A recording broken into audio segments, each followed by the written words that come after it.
this is taking me directly to my first question for you.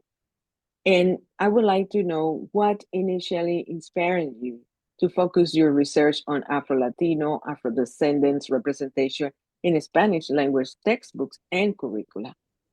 Thank you so much, Rosa. Thank you once again.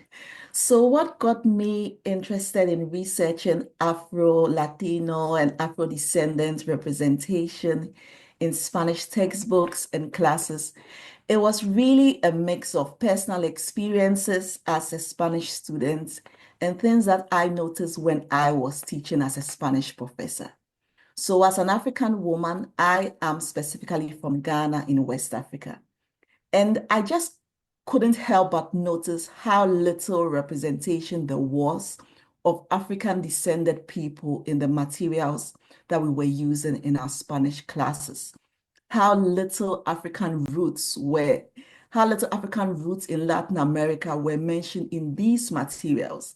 And when they were included, it was often in a very limited or stereotypical way. For example, you never see Afro-Latino people appearing as professionals in Spanish textbooks or appearing in any significant roles. And at first, as a Spanish student, I thought, well, maybe it's just the particular books that we are using. But later on, I noticed that no, this is a common narrative throughout Spanish textbooks. Afro-descendants are made to be invisible, or when they are mentioned, it was always in very limited or stereotypical ways.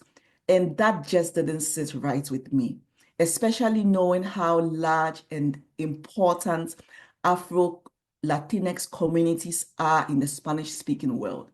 And so I kept thinking, if we are teaching our students about Spanish and about Latin American culture, how can we leave out this important part of the story?